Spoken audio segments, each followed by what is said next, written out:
Hello everyone, how are you doing? This is your old pal RK Stud back with another, finally, back issue bin review time. These are just comics that I've recently picked up or have been in my collection and I haven't read them yet because I've got 4 boxes. You can see some at the top right hand corner that are pretty much ready to go. Then I got a brand new stack that, if you hadn't watched from the other day, that I just picked up at a flea market. So here we go with the first one. It'll be Captain America number 121. I picked this up Sunday. It's in beautiful condition, so I could not disagree with paying the price for the guy. It was also one of the vendors that has been getting in better stuff, and I've been buying from him every year. Every time I go to that particular flea market. Alright, it says, The Coming of the Man Brute. And this is because Professor Silas Craig had an obsession with Captain America because he put him away in prison 15 years earlier. Of course, this would be 69, so that would be 1944. World War II. So he's going to the library and reading everything up that they know about Captain America, and he's trying to make his own serum. And so he decides to pick out a homeless bum to test on and do his own super soldier serum. He's under the impression that strength beats brain.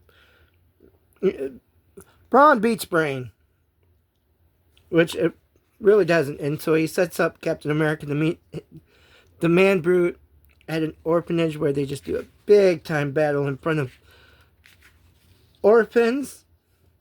And it was a really cool backstory here about this little kid seeing Man Brute beat up Cap, and the little boy says, I have to do something. There he's way on the Man Brute, which gives Cap the advantage, and he runs away. I don't know if they did anything else with the Man Brute or if he was a one and done character, but I certainly liked him. He gave him a backstory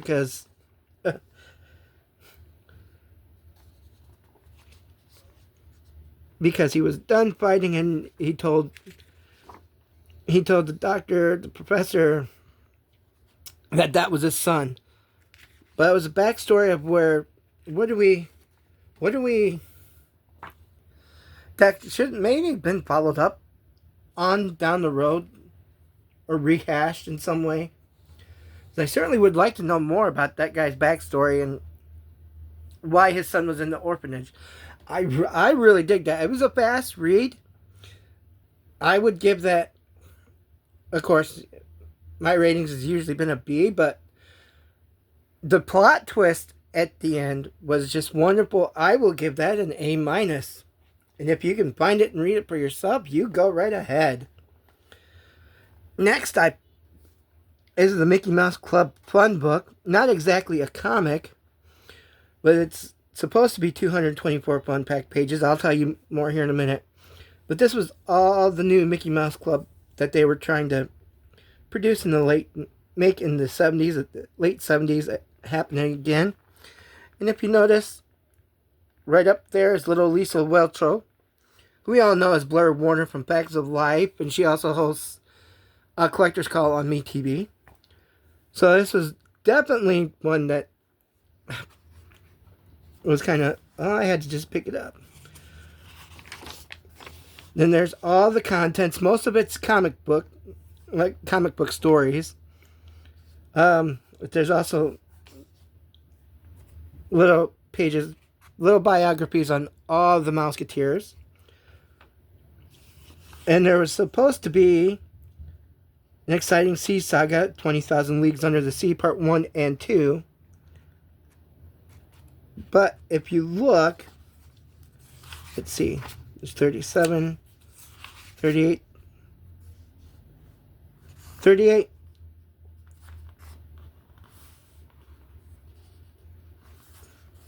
You got Scott Craig, and it jumps all the way to 51, Nita D, and definitely, as you can tell, nothing's been tore out. So I don't know if they just forgot to put it in, or if they were afraid to put it in.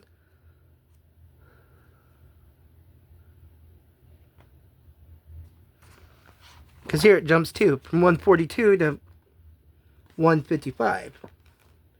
And again, no tore out pages. But there's like goopies in here, stories with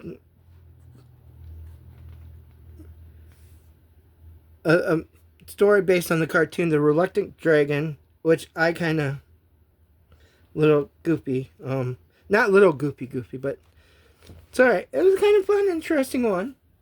Nothing too bad. If you can find it in decent shape, go ahead and pick it up. I give it a C. Next one is Dark Shadows. This is Dark Shadows number 2, actually. I picked this up at a reasonable price. It's kind of like on a lower grade, but as some people say, low grade is better than no grade. And this revolved around Angelique still messing with Barnabas, setting him and the house on fire, Collinwood. But then he leaves, and there's an impression on the floor, which is Barnabas, and an investigator's trying to figure out why there was a mark there.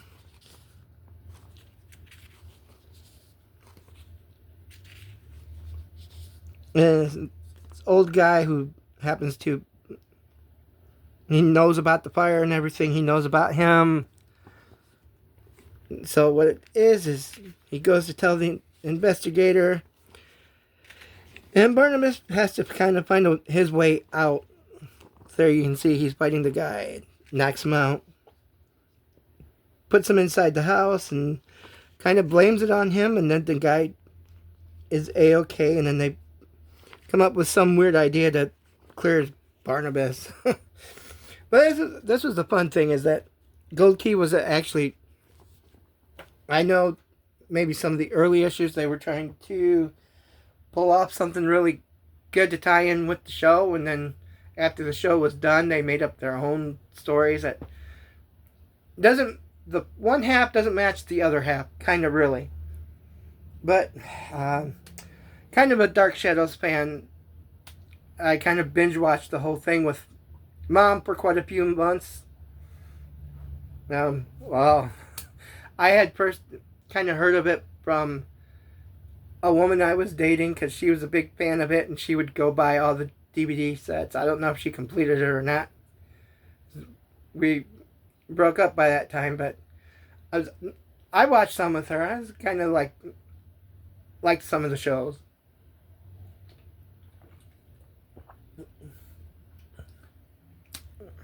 But that one's kind of easy to read, run of the mill. Nothing too bad. I give it a C+. Okay, now you're going to get into my rant of this video. Tate Bromble and Jacob Phillips. Everything Dead and Dying. I had picked this up just because it looked interesting with the cow and everything. I was like, alright, I wonder why everything is dead and dying. And here, all it is a glorified homosexually led Walking Dead type thing, but instead of just people getting infested, everything in the world was getting infected. But this guy didn't. Some of you know my beliefs, and here he's got to kill the poor postal man. Bloody and gory and everything. You know my beliefs. I'm not a big fan of the LGBTQI plus AAAA elemental P. I don't know what all goes after that. However, you can call me a bigot if you want and stop the video here. That's fine. Stop watching me. I don't agree with the lifestyle. in my religious beliefs, it goes against it, but yet I don't shun people for it. I will be your friend. I mean, hell, I even had years ago a bartender friend. He was quite interesting. He's a good friend. I never picked on him because he was gay. In fact, one night at karaoke, I dedicated a song to him. I sung Billy Squire's Stroke. And I say, hey, this is for you. Comes right down, sits right on the stage, right where I'm standing. Yes, Daddy. We all had a good laugh. I can have a good laugh at stuff like that. So, I know some people just can't get past that. That's fine. That is totally fine. But I'm not going to pick up any more just because of that. It's just like a rehash of, Walking Dead. Okay, I got to hurry it up because we're already at 10-minute mark. Alright, next one to review, Tales of Suspense number 73, Iron Man and Captain America. This one, Happy is kidnapped. The original Black Knight goes and kidnaps him, takes him to a castle, and Iron Man has to kind of save him.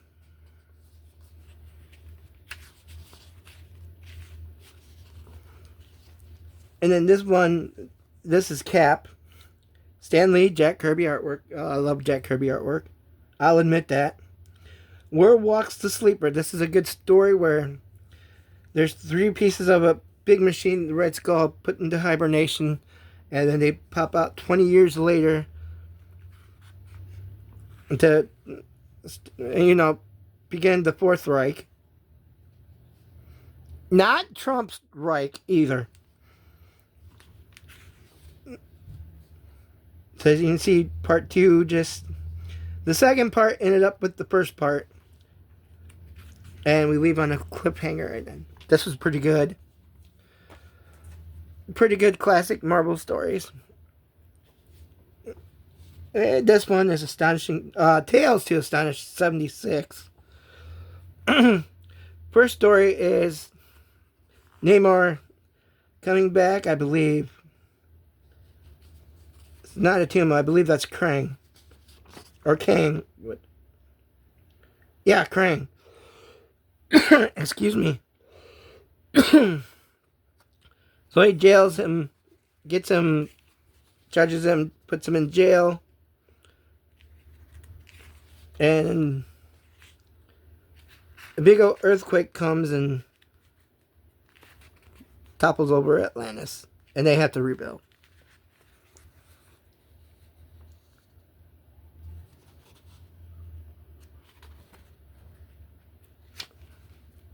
I believe.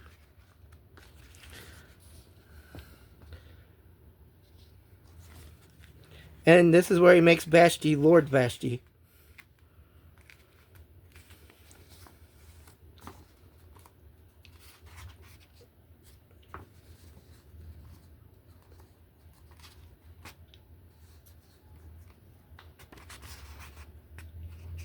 Okay, and then it's the Incredible Hulk one.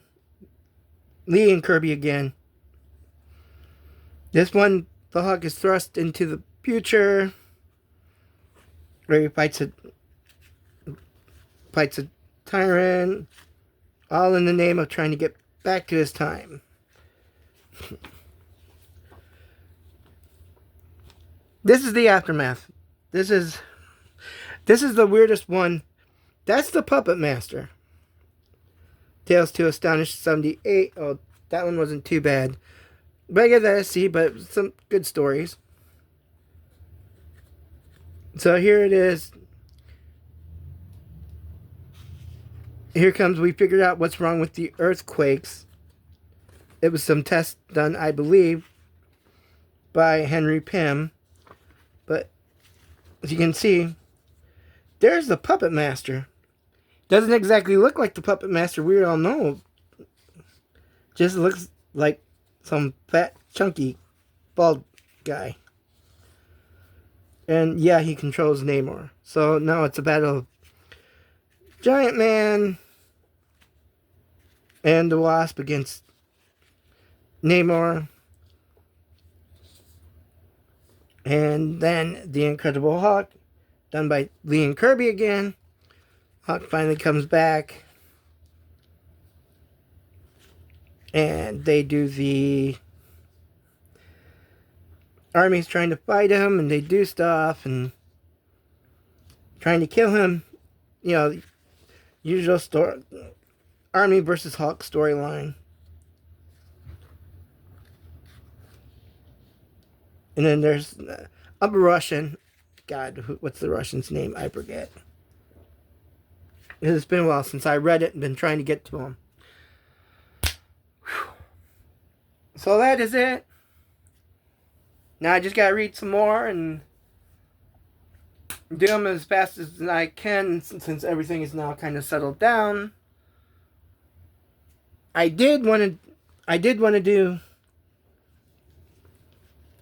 recap 318, 319, 320, part of the Scourge trilogy, which is something that Marvel, I believe, kind of started to do something good, and then ended it like right after this, and Scourge was never heard from again. Basically, what it was is after a year-long kind of storyline in various titles, some vigilante decides to punish criminals, a la the Punisher, like the Punisher. He would go and kill them, and each time justice is served. So, by the time we get to this one, by the end of this issue, Scourge has managed to make his way and work as a bartender, disguising himself, where all these random lower tier villains were. They had all assembled at a no-name bar in Ohio. God, gee, thank you, Ohio. Why do we have to put things in Ohio like that? And he guns them all down and kills them. So this is the one where Cap lays a trap for him and catches him, gets his backstory, which is actually not too bad. But the way they ended it was kind of stupid, because before he could say what was going on, he got shot and another guy yelled, "Justice is served." The end of the Scourge storyline. And I'm like wondering, where the hell did this all... Why did it just stop? Cap didn't even go after the other guy. And it's not even mentioned again, nor is it going on in the Marvel Universe ever. But these are really good. I wanted to seek these out, because I had 318. Bought that at the pop-up in Sandusky. These two I got from Lone Star Comics, aka mycomicshop.com. Just to finish this up, just so I can read it. I really enjoy it though, but the ending I believe was just fumbled. I'm going to give this a C. I just give this a B-. There you have it, everyone. Happy reading. See you next time.